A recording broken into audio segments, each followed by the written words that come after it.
Hello दोस्तों। तो आज हम बात करेंगे बिहार से बिहार तक का सफ़र।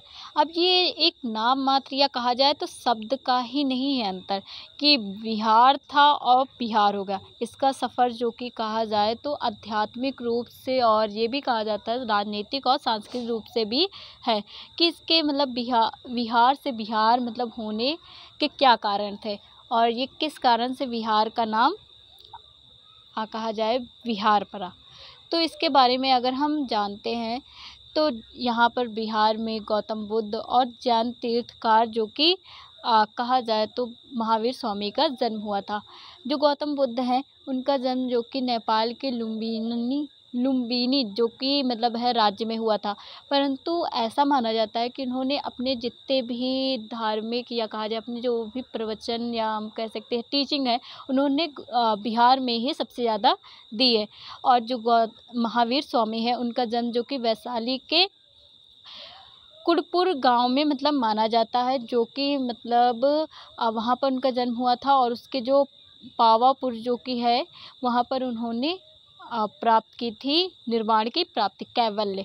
तो जो गौतम बुद्ध हैं और महावीर स्वामी हैं इनके सिवा भी इस मतलब राज्य में जो बिहार है हमारा भारत का जो एक स्टेट है बिहार, तो यहाँ पर राजनीतिक भी हमें देखने को मिलते हैं। कारण मतलब ये है कि यहाँ पर अशोक जो कि सम्राट कहा जाए अशोक वो भी मगध पर राज्य किया करते थे और उनकी जो राजधानी थी वो पाटलिपुत्र थी जो कि आज का पटना है।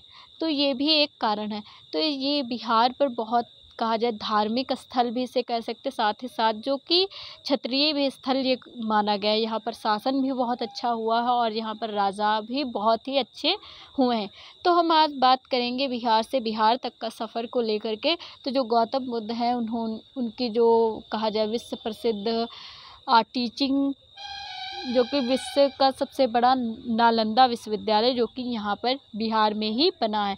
और जैन धर्म के जो तीर्थकार होते हैं वो भी बिहार में ही आते हैं क्योंकि यहाँ पर महावीर स्वामी का जो कहा जाए मंदिर जो कि बहुत ही बड़ा बना हुआ है। और साथ ही साथ ये भी है कि अगर जो जैन धर्म को मानता है वो अगर कहा जाए तो मतलब जो निर्वाण प्राप्ति होती है वो तो मतलब है संसार को छोड़कर ही होती है, परंतु जो उनके अनुयायी होते हैं वो लोग यहाँ पर ही आकर के तीर्थ यात्रा करते हैं। तो हम आगे बढ़ते हैं बिहार से बिहार तक के सफ़र को लेकर के। तो बिहार से बिहार तक का सफ़र आखिर कैसे बुद्ध महावीर की भूमि को मिला उसका नाम, इसके बारे में हम डिटेल में आज बात करते हैं। तो बिहार का नाम बिहार ही क्यों पड़ा और इसका नाम यही मतलब क्यों रखा गया और ये क्या अब मतलब रखा गया है या फिर ये प्राचीन काल से ही ऐसा था। तो बिहार के नाम की उत्पत्ति के बारे में हम बात करें तो ये संस्कृत शब्द विहार है। इसका मतलब होता था आराम करने की जगह, ध्यान स्थल, मठ या मठों का समूह। इसे चलो समझते हैं। तो जो बिहार है जो कि गौतम बुद्ध जब है मतलब 35 वर्ष की एज में वो बिहार में जो पीपल का पेड़ होता था वहाँ पर वो प्राप्त करते हैं ज्ञान या कहा जाए हाँ वो ज्ञान की प्राप्ति करते हैं। जब वो ज्ञान की प्राप्ति करते हैं तो वो अपनी टीचिंग को फैलाते हैं जिससे उनके साथ में बहुत लोग जुड़ते हैं। और जब वो लोग जुड़ते हैं तो वो संसार की मोह माया को छोड़ करके उनके साथ कहा जाए तो टीचिंग है प्रसार करते हैं। तो जब वो टीचिंग प्रसार करते हैं तो उनके आराम करने की भी जगह होनी चाहिए, उनके ध्यान का स्थल भी होना चाहिए, मठ जहाँ पर वो लोग रह सके और समूह में। तो हम अगर बात करें तो विहार उसका नाम रखा गया था जहाँ पर लोग रहा करते थे। तो जो मतलब उनके भिक्षु और जो भिक्षुड़ी होते थे वो यहाँ पर रहा करते थे। तो विहार शब्द की उत्पत्ति यहीं से हुई है। अब बौद्ध और जैन धर्म के उदय का समय हम देखें तो ये 600 और 500 ईसा पूर्व माना जाता है। इस क्षेत्र में असंख्य बौद्ध विहार मठ बनाए गए थे। देखो जो बौद्ध कहा जाए जो मतलब गौतम बुद्ध हैं उन्होंने ज़्यादातर बिहार में ही प्रचार प्रसार, वैसे तो मतलब उनके जो भिक्षु भिक्षुड़ी होते थे वो बहुत ही ज़्यादा दूर दूर तक जा कर के टीचिंग का प्रसार किया करते थे, परंतु जो गौतम बुद्ध हैं उन्होंने ज़्यादातर यहीं पर किया। और उनके जन्म भी तो नेपाल के आसपास मतलब बिहार के ही आसपास माना जाता है, परंतु जो उनकी मृत्यु है वो वो बिहार में ही हुई थी और उन्होंने जो ज्ञान प्राप्ति की बात करें तो वो भी उन्होंने बिहार में ही किया था। तो हम आगे बढ़ते हैं। तो समय के साथ यह भूमि बिहार की भूमि कहलाने लगी। समय समय मतलब कहा जाए जो विहार यहाँ पर सबसे अधिक पाए गए हैं, तो समय बीतता गया तो इसे विहार से बिहार कहने लगे लोग। अब जो विहार है इसके मतलब नाम का जो बदला गया है, ये किस कारण बदला गया, तो प्राकृत और अपभ्रंश भाषाओं में बिहार का उच्चारण बदलकर बिहार रख दिया। अब इसे समझे तो जो महावीर स्वामी थे और हम अगर बात करें गौतम बुद्ध, ये मतलब दोनों लोग जो थे ये लोग अपनी टीचिंग को प्राकृत भाषा में देते थे। तो प्राकृत भाषा में जो रहने वाली जगह होती थी उसे बिहार कहा जाता था।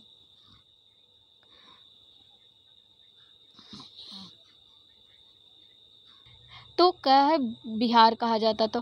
तो ये लोग जो प्राकृत भाषा है उसका यूज़ करते थे, अपनी टीचिंग को फैलाते थे, जिससे कि बहुत लोग इनसे जुड़े भी। और अपभ्रंश जो भाषाओं में बिहार को बिहार में बदल दिया गया। मतलब ये है उच्चारण में पहले विहार था और फिर बिहार कहने लगे, जिस कारण से इसका नाम बदल गया। इसी से आधुनिक राज्य का नाम बिहार पड़ा। जो हमारे देश का एक स्टेट है बिहार, इसी कारण से उसका नाम बिहार पड़ा। फिर हम आगे बढ़ते हैं। तो हम आज बात करेंगे बिहार के गौरवशाली इतिहास को लेकर के। तो बिहार और बात करें तो बुद्ध और बिहार के बारे में। तो गौतम बुद्ध जो कि 563 से 483 ईसा पूर्व जो कि उनका जन्म माना जाता है, उनका जन्म स्थान लुम्बिनी जो कि आज का नेपाल है। लेकिन उनका जो ज्ञान है बोधि और उनका जो सबसे कार्य क्षेत्र वो बिहार रहा। मतलब ये समझें तो उन्होंने ज्ञान की प्राप्ति बिहार में की।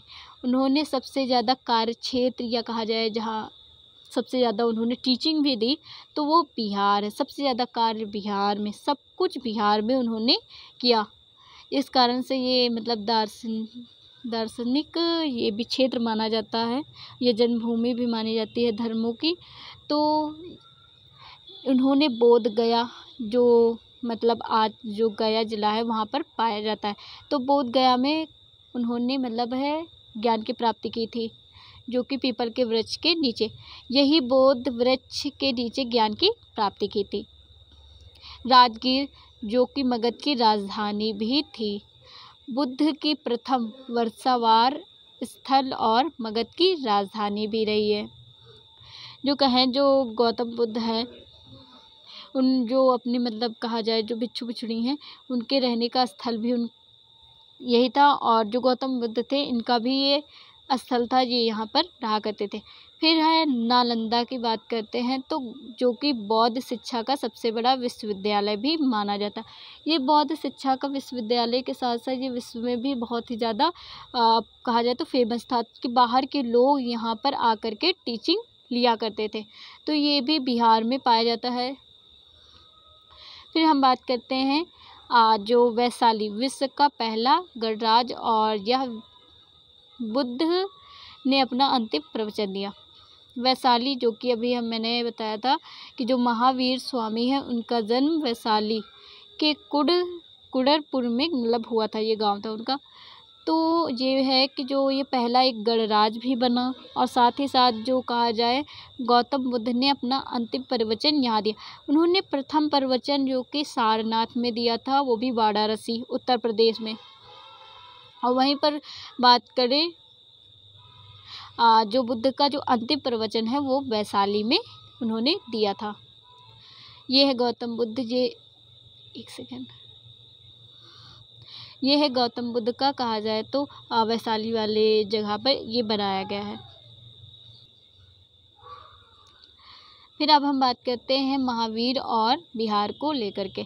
तो महावीर जो स्वामी है उनका जन्म 599 से 527 ईसा पूर्व माना जाता है, जो कि जैन धर्म के 24वें तीर्थंकर माने जाते हैं और अंतिम भी माने जाते हैं। इन्होंने जो इनका जन्म स्थान है वो वैशाली के निकट कुंडलपुर बिहार में हुआ था। अभी मैंने बताया था जो गौतम बुद्ध है उन्होंने अपना अंतिम प्रवचन वैशाली में दिया था, तो इसे याद रखना। और उनका जो जीवन है वो मतलब बहुत ही कहा जाए तप और बहुत ही ज़्यादा मतलब तपस्या से भरा और कठिनाइयों से भरा हुआ था। और जैन धर्म का उन्होंने पूरे जीवन प्रचार प्रसार ही किया और बिहार की धरती से जो कि जुड़े हुए थे। मतलब बिहार की धरती में उन्होंने जन्म लिया, वहीं पर उन्होंने कैवल्य प्राप्त की, मतलब ज्ञान की प्राप्ति की, वो वहीं पर उनकी मृत्यु हो गई। फिर बात करते हैं वैशाली के जो पावापुर, मैंने अभी बताया था आगे कि पावापुर में उन्हें निर्वाण की प्राप्ति को जो कहा जाता है इनके में कैवल्य इन्होंने कैवल्य की प्राप्ति की। जैन धर्म के पवित्र तीर्थ स्थल जो कि ये मतलब पावापुर जो है माना जाता है, जो कि बिहार में पाया जाता है। जो जैन धर्म के जो अनुयायी होते हैं वो लोग कहा जाए तो उनके जो तीर्थ यात्रा होती है वो यहीं से स्टार्ट हो या कहा जाए तो यहीं पर समाप्त होती है। तो जो जैन धर्म के अनुयायी हैं वो लोग इस स्थान पर ज़रूर जाते हैं, जो कि ये स्थान है पावापुर में, ये स्थान जो कि जैन धर्म का मंदिर माना जाता है। फिर हम बात करते हैं सम्राट अशोक। एक सेकंड।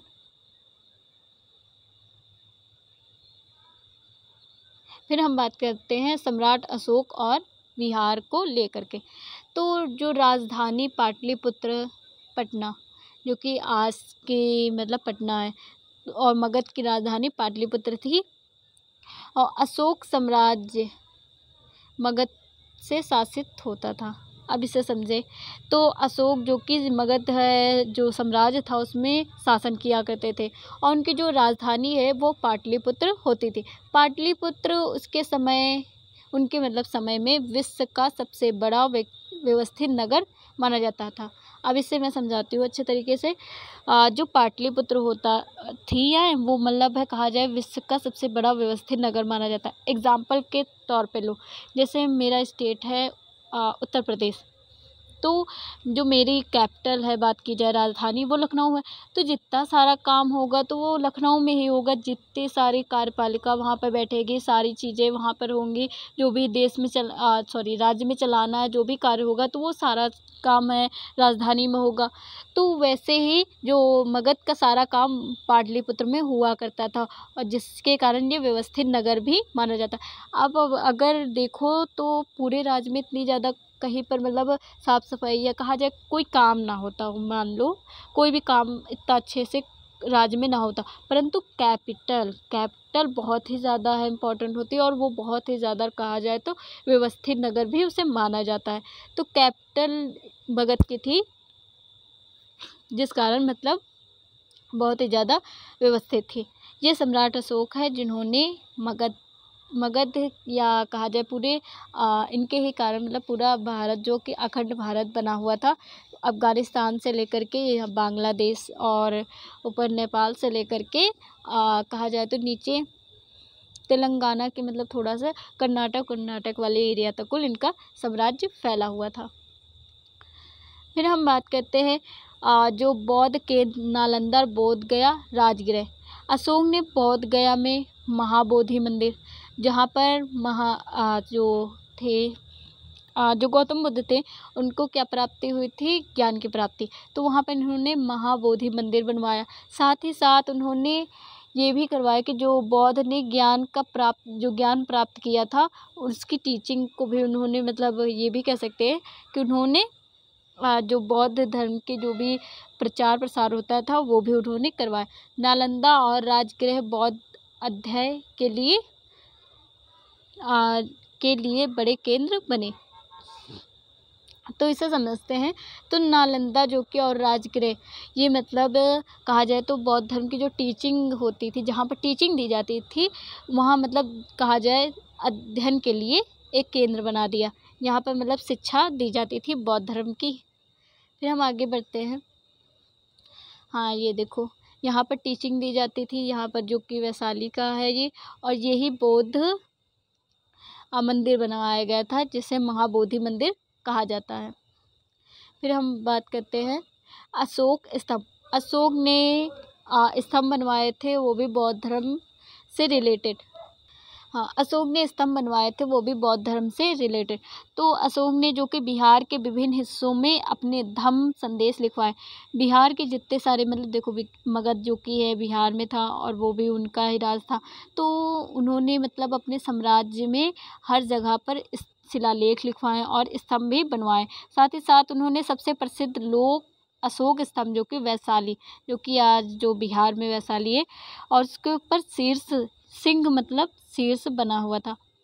तो ये है कि जो हमने देखा होगा हमारे देश में स्तंभ, नाम सुना होगा अशोक स्तंभ, जो कि हमारा राष्ट्रीय प्रतीक है, वो ही अशोक ने बनवाया था। वो भी कहा जाए तो बौद्ध धर्म के रिलेटिव से लेकर के, मतलब है बौद्ध धर्म से रिलेटिव।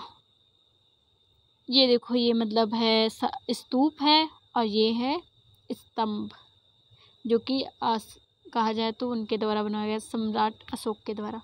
उन्होंने धर्म का प्रचार किया था। उन्होंने बिहार से कुछ दूतों को भेजा था। उन्होंने ना कुछ मतलब कहा जाए अशोक जो थे सम्राट, उन्होंने ये भी किया था कि जो मतलब उन्होंने नौकरी पर कुछ लोगों को लगवाया था जो कि वो धर्म का प्रचार करेंगे। और श्रीलंका पर में तो अपने मतलब है लड़के और लड़की को भेजा था, परंतु और भी जो देश होते थे वहाँ पर वो अपने मतलब कहा जाए तो जो धर्म का प्रचार करवाने के लिए जिन्हें मतलब कहा जाए जिन्हें मतलब है काम के लिए रखा है, उनको मतलब भेजा करते थे। साथ ही साथ जो दूत हैं श्रीलंका, मध्य एशिया, अन्य भी देशों में बौद्ध धर्म को फैलाने के लिए उन्होंने कोशिश की और बहुत ही अधिक मतलब बौद्ध धर्म फैला। फिर बात करते हैं, हाँ ये देखो मगध से श्रीलंका तो कुल भेजा। फिर हम बात करते हैं विदेशी यात्री, मतलब कहा जाए विदेशी यात्री जो कि नालंदा विश्वविद्यालय में पढ़ने के लिए और यहाँ की मतलब जो जियोपॉलिटिकल बात कर सकते हैं, जो मतलब यहाँ की जियोग्राफी और भी बहुत सारे जो स्पेंड मतलब राज्य होते थे और भी बहुत मतलब बहुत अच्छी चीज़ें होती थी। तो यहाँ मतलब विदेशी यात्री आया करते थे, जैसे हेंग सॉन्ग और फाहियान, जो कि विदेशी यात्री आते हैं बिहार का भ्रमण करने, या कहा जाए तो देश का भ्रमण करने, जो कि बिहार में आकर के रुकते हैं। तो फाहियान ने भी मतलब बिहार के बारे में लिखा है। तो फाहियान ने बिहार जो कि मगध की यात्रा की थी और बोध गया, पाटलिपुत्र आदि स्थानों का उल्लेख भी उन्होंने किया है, जो कि आज के बिहार में स्थित है। उन्होंने ये भी कहा है कि बौद्ध धर्म यहाँ बहुत ही अधिक प्रचलित है। बिहार में बहुत ही अधिक प्रचलित, बिहार क्या पूरे भारत में भी प्रचलित होने लगा था, परंतु उधर दक्षिण एरिया में नहीं गया था, परंतु जो उत्तर एरिया है वहाँ पर बहुत ही अधिक प्रचलित होने लगा था। तो बिहार में बहुत ही अधिक, जहाँ पर उसका जन्म हुआ है, जो मतलब कहा जाए जिस धर्म का जन्म बिहार में हुआ है, तो वहीं पर तो ज़्यादा प्रचलित होगा। तो कहा जाए बिहार में बहुत ही अधिक प्रचलित था और यहाँ पर बहुत बड़ी बड़ी संघाराम मतलब मठ बने हुए थे, जो बिहार कहा जाता है वो बने हुए थे, जहाँ पर लोग रहा करते थे समूहों में। समाज व्यवस्था जो कि बहुत, उसके बारे में भी उन्होंने लिखा है, कहा जो व्यक्ति है अपेक्षाकृत शांतिपूर्ण, शांति के साथ में रह रहे हैं, मतलब सब लोग अपने अपने धर्म को मान रहे हैं और एकदम मतलब शांति से रहें, और साथ ही साथ धार्मिक जीवन जीते हैं। सब लोग अपने धर्म की स्वतंत्रता है, अपने धार्मिक जीवन को जीते। शांतिपूर्ण इसलिए भी था क्योंकि मगध के राज्य सम्राट अशोक थे और उन्होंने धर्म का प्रचार करना स्टार्ट कर दिया था। और धर्म का मतलब धर्म से नहीं होता है, धर्म का मतलब देखो क्या होता है कि धर्म जो होता है उसका मतलब धर्म से नहीं होता है, उसका मतलब ये होता है कि आप है का कर्तव्य, मतलब आप अपने काम के प्रति मतलब है निष्ठावान है। और ये भी होता है कि आपके कर्तव्य क्या हैं, दूसरों के साथ में बुरा ना करो, ये भी एकदम है, दूसरों के साथ अच्छा करो और जैसे गलत ना करो, दूसरों को खुद के कारण तकलीफ़ ना पहुंचाओ, और कहा जाए दूसरों के साथ व्यवहार अच्छा करो। तुम्हारे घर में कोई नौकर है, वो भी तुम्हारी सेवा कर रहा है तो उसके साथ अच्छा व्यवहार करो। ये सारी चीज़ें होती थी धर्म को लेकर के। धर्म से इससे रिलेटेड नहीं है कि आप इस धर्म को मानो या ना मानो। हेन सॉन्ग के बारे में बात करें तो इन्होंने नालंदा विश्वविद्यालय का वर्णन किया। इसके बारे में इन्होंने बताया कि यहाँ हज़ारों भिक्षु और शिष्य रहते हैं। भिक्षु जो कि घर वर को त्याग करके भिक्षा मांगा करते हैं और विहारों में रहा करते थे, तो ये भिक्षु कहलाए। और उन्होंने ये भी मतलब लिखा कि मगध के बारे में मतलब कुछ बहुत लिखा, और साथ ही साथ उन्होंने लिखा कि बौद्ध धर्म का प्रमुख धार्मिक और शिक्षा केंद्र है। मतलब बौद्ध धर्म जो कि कहा जाए, यहाँ पर नालंदा विश्वविद्यालय है जो कि धार्मिक और शिक्षा का बहुत ही बड़ा केंद्र माना गया है, जो कि हिन सॉन्ग ने ये बात की। अब ऐतिहासिक महत्व के बारे में बात करें तो मगध जो कि बिहार का प्राचीन नाम था, जिसकी राजधानी पाटलिपुत्र थी, प्राचीन भारत का राजनीतिक और सांस्कृतिक केंद्र भी रहा है। यहाँ पर कहा जाए तो बिहार है राजनीति, जहाँ सम्राट अशोक है राज किया करते थे, तो ये राजनीतिक तौर पर और सांस्कृतिक रूप पर यहाँ पर बौद्ध के जो मतलब बुद्ध जी का जन्म हुआ था, और साथ ही साथ महावीर स्वामी का भी जन्म हुआ था। तो मतलब ये भी है कि महावीर स्वामी का जन्म हुआ था, और जिस कारण है बिहार जो कि माना जाता है राजनीतिक और सांस्कृतिक केंद्र भी। मौर्य और गुप्त साम्राज्य यहीं पर उभरे। मौर्य भी मगध वाले एरियाज पर है, कहा जाए तो करते थे राज्य, जिसकी पहली राजधानी राजगिरी थी। फिर है गुप्त आकर के शासन करते हैं। फिर बौद्ध और जैन धर्म के उदय ने इसे धर्म और दर्शन की भूमि भी बना दिया। यहाँ पर बौद्ध धर्म और जैन धर्म का उदय हुआ, तो इससे मतलब बिहार जो है हमारा स्टेट है बिहार, तो वो इससे मतलब है बिहार को दर्शन की भूमि भी बना दिया, जहाँ पर धर्मों की उत्पत्ति हुई है। निष्कर्ष की बात करें तो बिहार मतलब बिहार का सफ़र जो कि केवल भाषा का ही नहीं है परिवर्तन, इसमें मतलब ये है कि बिहार था अब बिहार हो गया, तो ये केवल एक भाषा का परिवर्तन नहीं देखने को मिलता, ये इस बात का भी प्रतीक है कि इस भूमि में कितने मठ, शिक्षालय और ध्यान की जन्मभूमि भी रही है। मतलब ये है कि यहाँ पर बहुत सारे मठ विहार भी बने हैं, शिक्षालय जो कि सबसे ज़्यादा प्रसिद्ध नालंदा विश्वविद्यालय रहा है, और साथ ही ध्यान की जन्मभूमि जो कि गौतम बुद्ध और महावीर स्वामी ने ध्यान के द्वारा कैवल्य मतलब ज्ञान की प्राप्ति की। बुद्ध और जैन की उपस्थिति ने इसे विश्व स्तरीय आध्यात्मिक और दार्शनिक बना दिया। मतलब ये है कि जो बौद्ध और जैन धर्म की यहाँ पर उपस्थिति रही है, और उनके जो कहा जाए रिचुअल जो धर्म है उसका मतलब जो धर्म है उसका उदय हुआ, जिसके कारण ये विश्व स्तरीय आध्यात्मिक और दार्शनिक स्थान बन गया है बिहार। अब हम बात करें तो बिहार में जो कि मतलब धार्मिक, ये नालंदा विश्वविद्यालय है, ये मतलब वैशाली का कहा जाए तो गौतम बुद्ध की प्रतिमा है, और ये जैन धर्म का मंदिर है वैशाली के पलावापुर में। Thank you.